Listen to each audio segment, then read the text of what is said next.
Shalom à tous, Baruch Hashem. On a le droit de reprendre le Likutei Moharan et on commence une nouvelle Torah, Shrenu Matov Chelkenu, Torah numéro 43. Donc on commence avec le Leshon de Rabbi Nachman, Leshon Rabbeinu Zichrono Livracha. Et cette Torah, on ne sait pas exactement quand est-ce qu'elle a été dite. On n'a pas trop d'informations sur le Zman quand elle a été dévoilée par Rabbi Nachman. Ken. Et dans cette Torah, Rabbeinu il va nous mettre en garde sur le fait qu'on doit s'éloigner des mauvaises paroles, des Rechaïm. D'accord? Donc, des gens que tu sais que c'est des Rechaïm, ou bien prier pour s'éloigner des gens qui peuvent être des Rechaïm que tu ne sais pas. Et certainement, tu peux inclure tous les médias et la télé et compagnie, que c'est interdit en soi, mais en plus que quand tu écoutes des paroles de Rechaïm, on va voir que ça a une influence terrible, que ça entraîne dans l'homme, que ça éveille à l'intérieur de lui des désirs de débauche. Que Dieu nous en préserve, d'accord?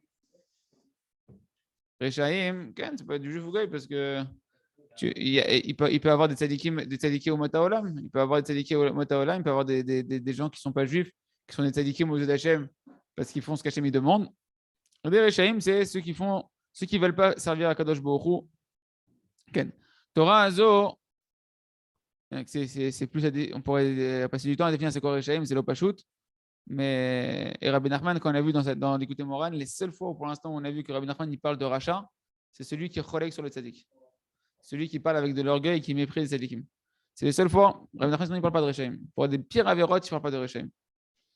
Okay. Cette Torah-là, donc elle commence par le mot da. On sait que da, quand Rabbi Nachman il dit da, sache, et ben c'est une Kabbalah chez les Chassidei de Breslev que Rabbeinu il a dévoilé cette Torah-là directement depuis l'Olam HaAtzilut. Donc, c'est une Torah qui vient directement de chez Hachem, sans écran, une Torah d'un monde très, très élevé. Donc, c'est ça que Rabbi Nachman ne dit pas je pense que peut-être avec l'aide du ciel. Non, c'est Kachazé. Ouais, ça tombe du ciel, c'est Kachazé. C'est là où là, peut-être Hidashti, c'est là Hidouche, c'est Metsiout. Donc, il nous dit quoi? Da, qui a dit Borim, Shalaracha. Les paroles du rachat. Un rachat, les amis, on peut donner une définition pour nous, c'est celui qui ne fait pas tchouva tous les jours. Tant que tu ne fais pas de tchouva, tu es rachat sur les fautes que tu traverses dans la journée. Quelqu'un qui a son heure d'Idbaïdout tous les jours, ou pas, il n'est pas rachat. Et même dans les moments où il a été peut-être rachat, etc., eh ben, il y a aussi ce qu'on appelle le Irur tchouva. Le fait d'avoir des pensées de tchouva. Quelqu'un qui est habitué à faire Idbaïdout et d'aller dans la Torah de Rabbi Nachman, et avec comment on enseigne d'après le Rav Arush et Yechie, eh ben, il a l'habitude de faire constamment un nouveau départ. Et même s'il est tombé, il dit Seder, Kacha Shem Ratza, Arshav Ani Matrim Mechadash, je dois être Besimcha, je continue à servir à Kadosh Baruch Hu, je vais être un tzaddik, ok, je suis tombé, je vais être tzaddik. Miyad, déjà dans le ciel, il n'est plus appelé Racha. Miyad, dans le ciel, il est appelé tzaddik Gamour. D'accord? Un Racha, c'est celui qui ne fait pas de chouva. C'est pas dire qu'il fait mitzvot, pas mitzvot, kippa, pas kippa. Tu ne fais pas de chouva. Maintenant que tu ne fais pas de chouva, tu es Racha des fautes que tu as fait. Non, oui, alors on ne parle pas des choses qu'on est inconscient, on parle des choses qu'on est conscient. Et c'est pour ça que celui qui a teshuva tous les jours, qui a son heure d'idbaïdout, son heure d'introspection tous les jours, et ben là-bas, même ce qui était inconscient, etc., il va aussi essayer de les détecter et de les améliorer. Donc, quelqu'un qui fait teshuva tous les jours, déjà, il n'est pas rachat. D'accord? Et celui qui écoute maintenant des choses qui sortent de la bouche d'un rachat, chez ou bardaat, et là, c'est encore pire. C'est-à-dire quelqu'un un rachat qui a de la conscience.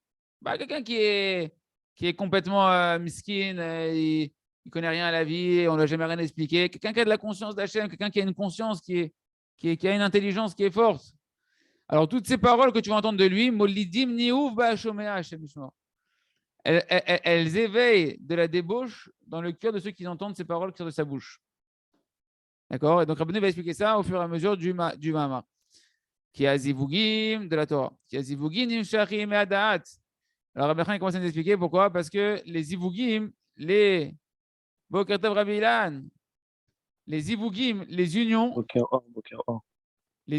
elles proviennent du date. On a expliqué que celui qui écoute des paroles d'un rachat, c'est quoi un rachat? Celui qui ne fait pas de chouva tous les jours, on va dire comme ça, qui ne fait pas des irurim chouva, des pensées de chouva chaque fois qu'il tombe. Et bien, si tu écoutes des paroles de sa bouche et qu'il est bardat, ça rend du niouf, ça rend du désir de débauche dans le cœur de celui qui l'entend. Pourquoi? Parce que les unions entre un homme et une femme, et les unions même spirituelles, elles proviennent du da'at, comme on va expliquer, de la sphère du da'at. Moi, chez Katouv, D'où tu vois ça, c'est marqué, on l'a vu plusieurs fois, c'est ce verset à propos d'Adam Rishon et Chava lorsqu'ils se sont mariés, d'accord, pour s'unir. C'est marqué dans un langage pudique, dans Bereshit Dalet, Ve Adam Yada et Chava Ishto. Et Adam, il a connu sa femme Chava. Et là-bas, on parle d'une union intime entre un homme et sa femme. Et donc, tu vois que cette union, elle passe par le Da'at. D'accord, c'est une union aussi des consciences, c'est une union des désirs. D'accord. Ve'od, et Rabbi Nachman, il y a encore une autre preuve. Uktiv, dans Bamidbar, c'est marqué dans Bamidbar 31. Kol isha yoda'at ish. Toute femme qui a connu un homme.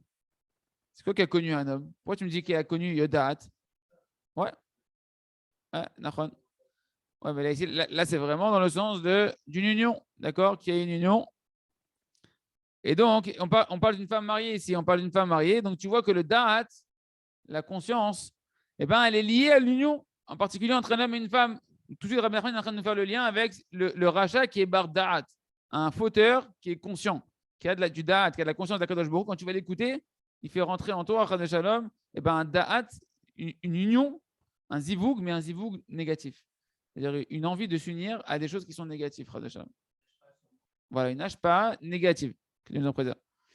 Donc la Torah l'appelle le zivoug et le chibour, l'union et le zivoug, comment on appelle ça, le zivoug, le conjoint, eh ben, une yedia, une conscience. D'accord? Et donc cette union, elle passe par la conscience. Ah, yesh shne mine zivugim, hainu zivug d'Ikdusha. Donc il dit Rabbi Nachman, il y a deux sortes d'union.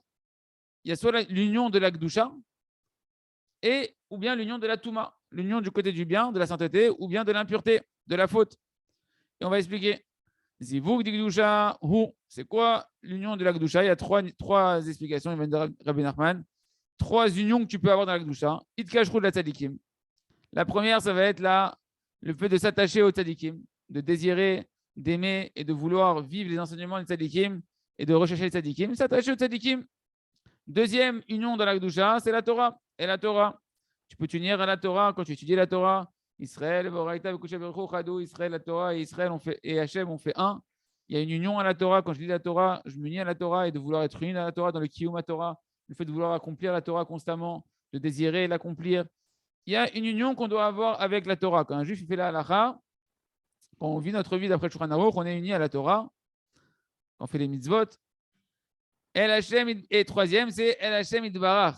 C'est la Ed Kashrut, le Zivoug, l'union, Mechila, l'union avec Akadosh Baruch Hu, d'être en union avec Akadosh Baruch Hu. Et ces trois éléments, en fait, qu'on a vu, que ce soit les tzadikim, l'union aux tzadikim, l'union à la Torah, l'union à Hachem, ça va ensemble. Zenim Shar Mid'Da'at et Kedusha, et toute cette union-là, elle provient du Da'at, de la sphère du Da'at, de la conscience de la Kedusha. Ken, je dis pourquoi? Qu'Adam cherche le Da'at, Mitrabel tzadikim, Kabel Da'atam. Un homme qui a un petit peu de conscience d'Hachem, eh ben, il va rechercher les tzadikim pour recevoir leur conscience d'Hachem à eux qui est beaucoup plus grande. Ken. Et en particulier, Belimud à Torah, quand il va étudier la Torah, eh ben, là-bas, l'essentiel, c'est qu'il va chercher quoi quand il va étudier la Torah? Il va chercher à s'attacher au Da'at à Torah, la conscience qu'il y a dans la Torah, la conscience d'Hachem qui est dans la Torah. D'accord? De relier Maneshama à sa racine et à Kadosh Baruch Hu qui est dans la Torah, dans les lettres de la Torah. Et pareil, le chibour avec Kadosh Baruch Hu, c'est quoi l'essentiel du chibour d'Hachem? La Da'at Otoïd Bara. C'est d'avoir conscience d'Hachem, de s'unir à Hachem, d'être constamment en union avec Kadosh Baruch Hu. Donc, ça, c'est des notions d'union, de la Kedusha. Comme c'est marqué dans l'Écoute Moran Torah 54, ou bien également dans la Torah 42. Non, dans la Torah 54, c'est l'Écoute Moran, là-bas, il dit ça, je crois. Après, il dit ça, que l'essentiel, c'est pourquoi Hachem il a créé l'homme, pourquoi il nous a créé, afin qu'on le connaisse. Afin qu'on le connaisse à Kadosh Baruch Hu. Et on peut rajouter également que Rabbeinu, peut-être qu'il a fait ici un céder, voilà, il nous a donné un ordre, comment ça fonctionne. Je ne suis pas sûr que c'est la Torah 54, hein. Je retire ce que j'ai dit, il faudra vérifier. Il a donné un céder ici. D'abord, Reshit Itkashrut la tzadikim. Tu veux t'unir à la Kedusha, cherche d'abord les tzadikim. Cherche les tzadikim qui vont pouvoir être les bergers. Toi, petite brebis galeuse égarée, cherche le tzadik qui va t'amener vers Akadosh Baruch Hu. Et grâce au tzadik, tu vas pouvoir te relier à la vérité, qui est la Torah. Le tzadik qui va te connecter à l'essence de la Torah pour t'unir à la Torah. Il va t'aider à t'unir à la Torah véritablement. Et quand tu seras mechoubar au tzadik qui lui t'attache à la Torah, tu seras mechoubar avec Hachem véritablement, tu seras véritablement lié à Kadosh Baruch Hu. Donc le Rav nous dit, on pourrait peut-être voir ici un ordre, un CDR, comment s'attacher à Kadosh Baruch Hu. On continue. Donc là, on a vu. Ouais, tiens, s'il te plaît.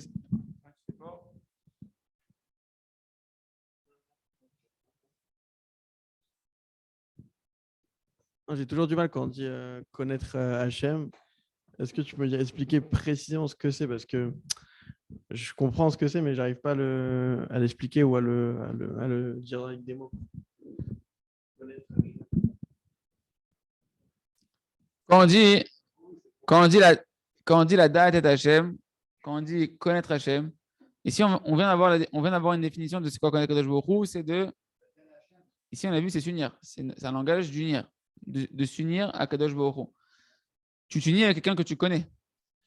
Tu t'unis pas avec un inconnu, d'accord? Tu dois connaître la personne, tu crées un lien et tu connais la personne et tu vas te relier à lui.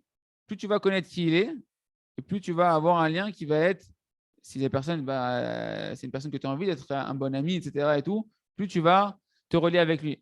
Rabbi Nachman, il nous dit dans la Torah d'Alet du Likutei Moharan que le Ikar du Da'at, que l'essentiel de la conscience et de la compréhension des choses qu'on doit avoir, c'est de savoir quand c'est le Da'at Hashem. Ouais, mais c'est quoi l'essentiel de connaître Hashem? C'est quoi l'essentiel de la conscience que je dois avoir d'Hashem, qui englobe toutes les autres consciences qu'on a sur Akadosh Baruch Hu, c'est qu'Hachem, il est que bon et qui fait que le bien. Qu'Hachem, il est que miséricordieux. Et donc, la date est Hachem. Quand on parle ici maintenant de connaître Hachem, c'est de s'unir à Hachem dans cette conscience que Hachem, il est Raktov, qu'Hachem, il m'aime. Et que à chaque fois que je vais étudier la Torah, que je vais faire des mitzvot, que je vais parler avec Akadosh Baruch Hu, c'est à cette conscience-là qui est la vitalité du monde et qui est le but de la création du monde, d'accord, que je vais essayer de me relier, que je vais essayer de découvrir. C'est une prina de la date d'Hachem, d'accord? La date d'Hachem, c'est une sorte de émouna. C'est la émouna que tout est pour le bien en réalité. Connaître dans cette émouna-là, de la vivre jusqu'à ce qu'elle soit une conscience qui soit profondément ancrée en nous et qu'on se sent constamment attaché à Hachem et quoi? À l'amour d'Hachem, à la miséricorde d'Hachem, que tout est pour le bien, etc. Là, ça s'appelle la date d'Hachem.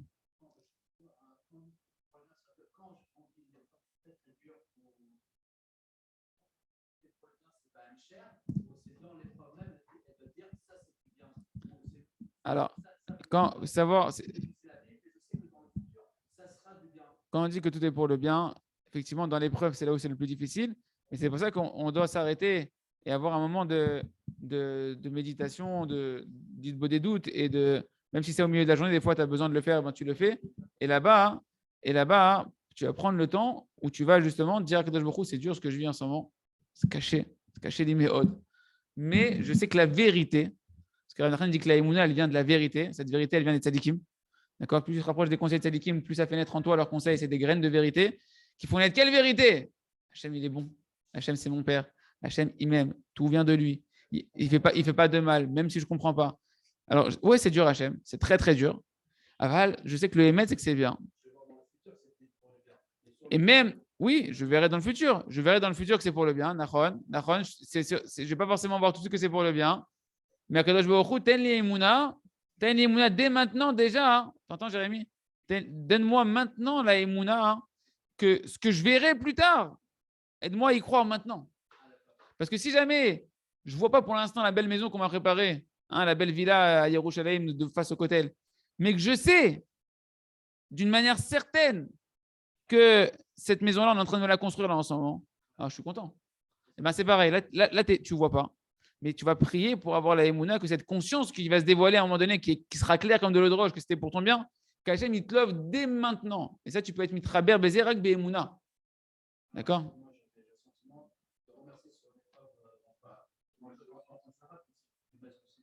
Ouais, bien sûr, c'est du masochisme. C'est sûr que de remercier. Mais Vadaï, on remercie pas sur le mal bêtement. Et ça, c'est une force. Bien sûr que c'est pas ça. Bien sûr que c'est pas ça. Il a fait.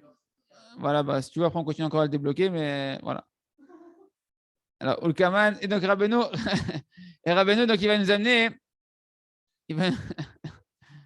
Ken, Mechila. On est où? Voilà. Vezivogim shel avera, nimshachim idad de klipa. Et donc, il y a une autre union. Chazé Shalom, soit tu t'unis à Hachem, tu es dans la mitzvah, Mitzvah qui vient du Lachon, Tzavta, une union. Ou soit, tu t'unis à des Averot, tu t'unis au mal. D'accord? Et ça provient de quoi? Du Da'at de la Klippa, de la conscience, de la sphère du Da'at, des forces du mal. Parce que même dans la Klippa, dans les forces du mal, il y a une notion de conscience. Ça serait plus une inconscience, d'accord? Oui, bien sûr, bien sûr. Il a fait, comme on l'a dit à plusieurs reprises, c'est ce qu'a dit ici Rabbi Nachman. Okay. Alors oui, il dit le Rav Yeshprin Tribour Vizivug, Arzazivug chez la Verash ou Aniouf. Ici, il parle de quelle union? C'est l'union du mal, l'union au Averot, en particulier ici à la débauche. D'accord? Toutes les bêtises, elles veulent t'amener au final à ça. Ve'adibour ou idgalut ad-da'at. Et Rabbeinu, il nous dit que l'essentiel du dévoilement de la conscience d'une personne, même d'Hachem, ça passe par la parole. Hachem, on a pu le connaître, on peut avoir conscience de lui parce qu'il a parlé à travers la Torah, il a parlé pour créer le monde. Et pareil, une personne, dit Rabbi Nachman, qui a dit Mashebadaat, et là, elle est des Adibour. Tu peux savoir ce qu'une personne, elle pense par sa parole. Tant qu'elle ne parle pas, tu sais pas c'est quoi sa conscience à cette personne-là. Il a une bonne conscience, une mauvaise conscience, tu n'en sais rien. Tant qu'il n'a pas parlé, tu n'en sais rien. Un homme qui se tait, c'est un livre fermé, d'accord? Et là, lorsqu'il parle, alors ça son date, ce qu'il pense vraiment, sa conscience véritable, tu vas la comprendre. Comme c'est marqué dans Teilim 19, et la nuit vers la nuit, elle exprime la conscience. C'est un verset un peu, comme ça, faire Teilim un peu, qui demande à être décrypté. Et donc, Rabbeinu, il explique le sens du pasuk d'après ce qu'il veut nous dire ici. Yechavé, c'est quoi Yechavé? Yechavé, c'est Milachon Dibour. C'est un langage de parole. D'accord? Chez Dibour, Medaber, Mashebadat. C'est quoi Yechavé Da'at? Yechavé, c'est la parole, c'est la parole. Et Da'at, c'est la conscience. La parole va dévoiler ce qu'il y a dans ta conscience. D'accord? C'est pour ça que quand tu fais un shidour, ben, tu vas être obligé de parler avec la personne qui est devant toi pour savoir qu'est-ce qu'elle pense, qui elle est. Je suis sur des muets, ils parlent aussi, ils communiquent aussi. Jérémy les avait manqués, Jérémy. Merci Hachem qui nous a envoyé Jérémy pour nous réjouir. Je nous réjouis, Jérémy. Merci Hachem. Et Chavem Lachon Dibour, Shadibour, Medaber, Ma Shebedat. Donc la parole, elle dévoile ce qu'il y a dans la conscience. Comme c'est marqué dans Michelet, dans Michelet Bet, ce qu'on dit tous les matins quand on fait la prière sur la Torah, Mi piv da'at utvuna, que de sa parole, Hachem, à travers sa parole, il nous dévoile sa conscience, il nous donne la compréhension des choses, il nous donne le fait de pouvoir avoir le discernement. Ça passe par quoi? Par la bouche d'Hachem. D'accord? Et plus tard dans la Torah 46, Rabbi Nachman, il ramènera ce passouk-là pour Davka, ce passouk qu'on vient de citer ici, qui n'est pas ramené maintenant, que le Rav Arush se ramène. Ce sera le passouk que Rabbi Nachman ramènera dans la Torah 46, où là-bas, il redira la même chose que du dibour sort le da'at, à travers la parole, tu sais ça dévoile le da'at, etc. Il ramènera ce verset-là. Le Rav avait dit, ici pourtant, il a amené un autre verset, Rabbi Nachman. Il a amené da'at. Ouais. Pourquoi? Il dit parce que peut-être qu'en réalité, il veut nous faire comme allusion Rabbi Nachman ici. Pourquoi je prends ce verset-là ici, dit Rabbi Nachman? Il dit le Rav Arush. Pourquoi Rabbi Nachman il prend ce verset-là d'Afka ici? Parce que ce verset-là, il parle de la nuit. Et je vais te dire quoi? Sache que la nuit, ça représente le da'at des Rechaim, la conscience des Rechaim, quand c'est marqué dans le Midrash, et la nuit, il a appelé l'obscurité. Le Midrash dit, on parle de quoi? Des actions des Rechaim. D'accord? La conscience des Rechaim, fais attention, parce que quand il parle, le rachat, sa conscience qui est une notion d'union. Mais ici, une union du mal, une union des Averot, de s'unir aux Averot, de s'unir à de la débauche, etc. Sa parole, elle dévoile sa conscience profonde de ce qui vit à l'intérieur de lui. Et donc, quand tu vas entendre cette parole-là, il va nous expliquer Rabbi Nachman encore plus après, ça te donne des envies de t'unir à des choses négatives. Parce que la parole est le dévoilement du da'at. La parole dévoile le da'at. Or, le da'at, c'est une union. Mais comme lui, son da'at, c'est une union au mal, dans sa conscience, il est attaché, il est uni au mal. Quand il parle, il dévoile son union qu'il a sans qu'on s'en rende compte, son union qu'il a, son rattachement qu'il a aux forces du mal. Et donc, quand tu vas entendre cette parole-là, tu vas avoir des envies, toi aussi, de t'unir à des choses mauvaises, tu ne sais pas pourquoi, en particulier à de la débauche. Comment? Je n'ai pas compris. Ok, on le voit. Okay. Et donc le tzaddik, le Rav Arush continue de nous expliquer, il dit le tzaddik, c'est celui qui garde l'alliance, comme c'est marqué dans l'Écoute Moran 140, tzaddik zeman denatar brit, comme dit le Zohar, celui qui garde, qu'est-ce que c'est qu'on appelle un tzaddik? Celui qui est shomer brit, celui qui préserve ses yeux, qui préserve son alliance. Okay. Et donc lui, il a un zivouk d'Ikdusha, une union dans la sainteté qui est parfaite. C'est ce qu'on appelle, on a dit, union, c'est date. Donc il a un date qui est shalem, il a une conscience qui est parfaite. D'ailleurs, les gouttes, le zéra, les gouttes de semence proviennent du cerveau, de la conscience d'un homme. D'accord? Imken, ce qu'il avait dit Rabbi Nachman dans la Torah, il me semble que c'était la Torah 7 du Likutei Moharan, où là-bas il disait que quand tu entends les conseils du tzaddik, c'est comme si il te donnait sa semence, d'accord? Et qu'en réalité, eh ben, ça fait naître en toi des désirs de t'unir à l'Akdusha. Tandis que le contraire, le rachat, quand tu prends des conseils des Rechaïm, eh ben, c'est aussi leur semence mauvaise que tu prends à l'intérieur de toi et ça te donne des désirs aussi après, d'aller dans le mal. D'où l'importance de vouloir se rapprocher des tzadikim et d'être sauvé des Rechaïm. Des fois, tu ne sais pas à qui tu as affaire. Et donc, le da'at du tzaddik, il est parfait parce qu'il n'a pas endommagé sa conscience en préservant son alliance. Parce qu'il a préservé son alliance. Et donc, sa parole, quand il va parler de tzaddik, eh ben, il va dévoiler quoi? Un da'at d'Ikdusha. Une conscience de l'Akdusha et un désir d'union à ce que lui, il est complètement attaché qui est à Kadosh Baruch Hu. Par contre, le rachat, c'est le contraire du tzaddik, comme on l'a dit.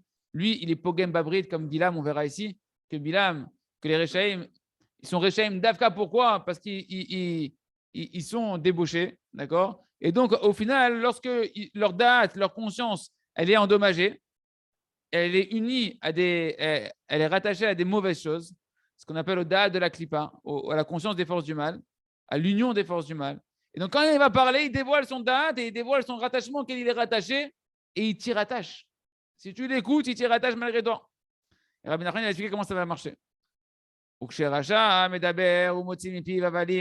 Quand le rachat il va parler, qu'il va sortir de sa bouche des vapeurs, des buées, quand tu parles, on voit ça en hiver, il y a de la buée qui. Ouais, c'est des bêtises, mais ici, c'est dans le sens ici, avir, c'est l'air. D'accord? Les molécules d'air spirituelles que tu ne vois pas. Elles ne sont pas anodines. On a déjà vu, il a déjà parlé plusieurs fois de la transmission qui passe à travers l'air, de ce qui se passe dans celui qui va récupérer l'air ambiant. Dans l'air ambiant, il y a une grande chouchouka.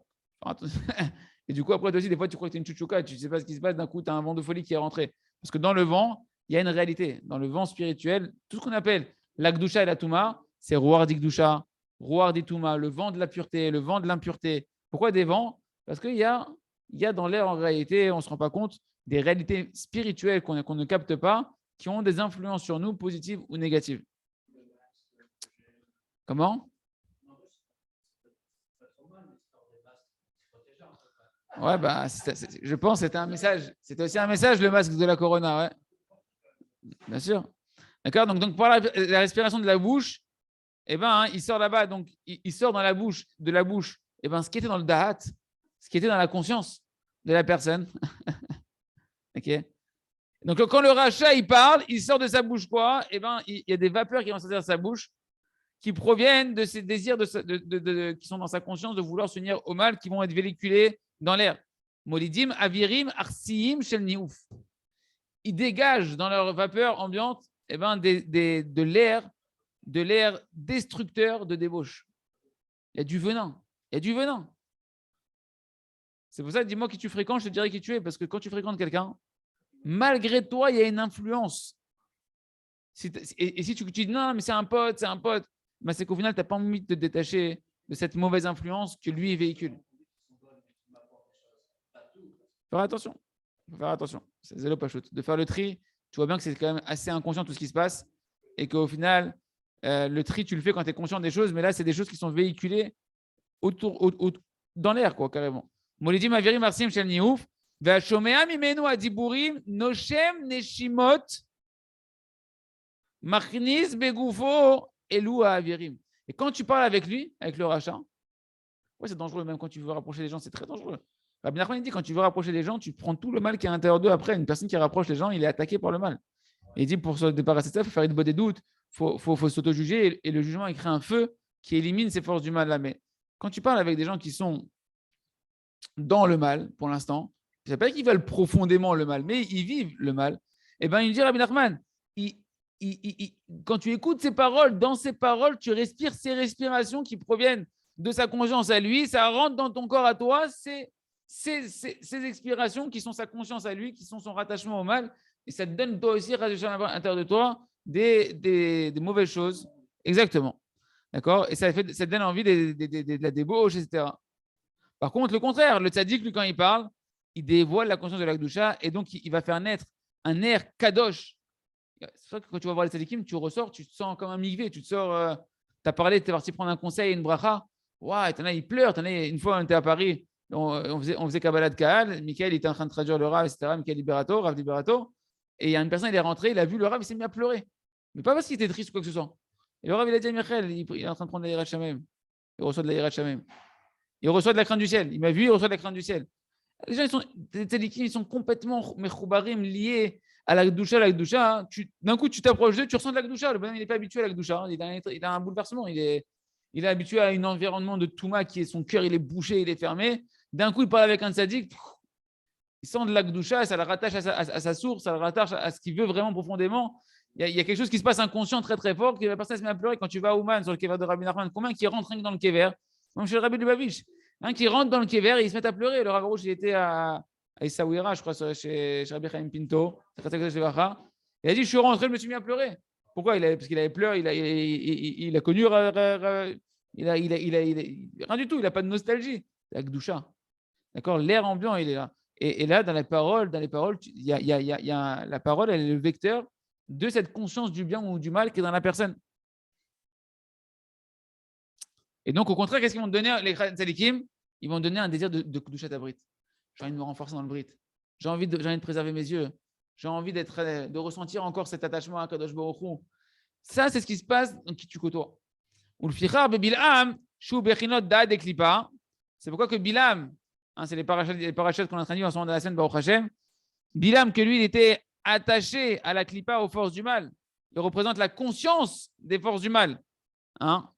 Comme c'est marqué, c'est marqué que Bilam, il avait la conscience, Yodéa, il savait la conscience élevée. D'accord? Bien qu'en réalité, on va voir qu'il n'avait pas le niveau profond de la conscience d'Hachem, il était au niveau de la klipa, de l'écorce, de la face la plus superficielle du Da'at, de la Kadosh Baruch Hu. Il était en regard de qui? De Moshe Rabbeinu. Moshe Rabbeinu, qui lui représente quoi? Moshe Rabbeinu, le Da'at de la Gdusha, la conscience de la Gdusha, la connaissance de la Gdusha. C'est pour ça que les tzadikim, ce sont eux le Da'at. Tu veux du Da'at, tu veux connaître Hachem, rapproche-toi des tzadikim. Moshe Rabbeinu, c'est le maître de tous les tzadikim. Il représente la globalité de la Gdusha, du Da'at de la Gdusha, la conscience de la Gdusha. Moshe Darshu, Rachmez Zernem Livracha, Mal Pasuk, Lo Kam Ke Moshe, Be'Israël, Lo, Aval Be'omot, Kam, Umanu, Bila. C'est marqué, il nous enseigne dans le Sifri, Vezat Aberacha 39, il dit là-bas, c'est marqué le verset, il ne s'est pas levé de prophète en Israël comme Moshe Rabbeinu. Il ne s'élèvera plus de prophète comme Moshe Rabbeinu. Et même les tzadikim, les plus grands tzadikim qui pourront venir, ils auront la neshama de Moshe Rabbeinu à l'intérieur d'eux. D'accord? Moshe, c'est le summum. Ah, pourquoi tu m'as dit en Israël? Pourquoi tu m'as dit qu'il n'y aura plus de prophètes comme Moshe, il n'y aura pas d'autres prophètes comme Moshe en Israël? En Israël, il n'y en aura pas, mais dans les nations du monde, oui. Et qui c'est? Bilam. Bilam, c'était un prophète qui était l'équivalent de Moshe dans les forces du mal. Qui Moshe ou Da'at? Parce que Moshe, c'est lui qui reprend de la conscience d'Hachem. Les tzadikim, il reprend de la conscience d'Hachem. C'est quoi la conscience d'Hachem? L'union à Hachem. Il est mechoubar, il est complètement uni constamment à Kadosh Baruch Hu, il préserve son alliance constamment et il peut te relier alliance. Il peut te relier à toi aussi à Kadosh Baruch Hu si tu veux écouter sa parole, si tu veux te rapprocher de lui. Belazen Ikrat Doro Dordea, c'est pour ça qu'on a appelé la génération de Moshe Rabbeinu la génération de la conscience d'Hachem. Le Dordea, la génération de la conscience.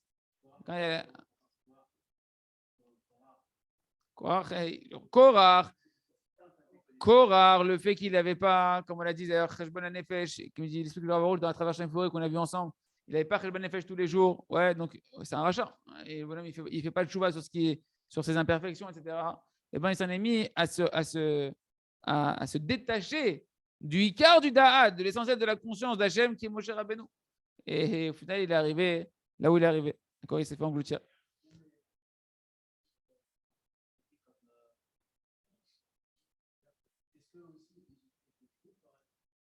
Rabbi Nachman, il dit que l'essentiel, est-ce que les autres manigim, les autres dirigeants du Ham Israël, ils ont fait des doutes? Rabbi Nachman, il dit, sache que l'essentiel de ce par quoi ils sont arrivés tous les grands tzadikim à leur niveau, c'est par la Hitbodedut. Alors leur Roche a dit, mais pourquoi ils ont pensé la Hitbodedut? Parce qu'ils n'avaient pas conscience que c'est ça qui faisait la différence.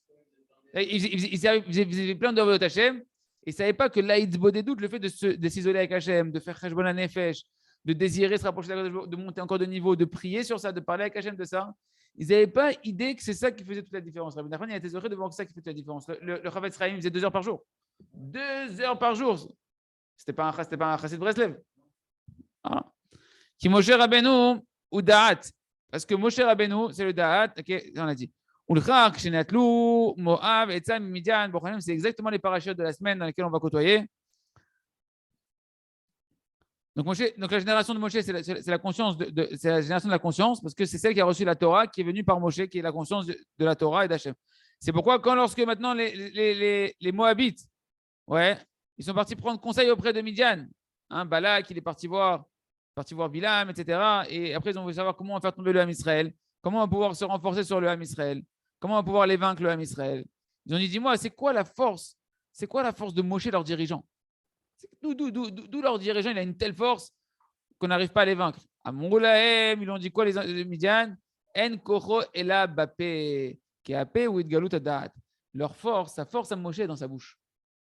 Moshe, comme on va voir dans ceux qui seront avec nous dans le Chok HaEmuna, on verra qu'il y a un midrash qui dit que Moshe, de 20 ans à 80 ans, pendant 60 ans quand il a quitté l'Égypte, il faisait que des doutes, parlait à Hachem, priait pour l'âme Israël.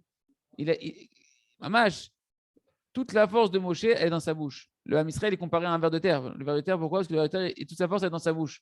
Comment il a dit? Yitzhak Avinu, il a dit sur Yaakov, Akol Kol Yaakov.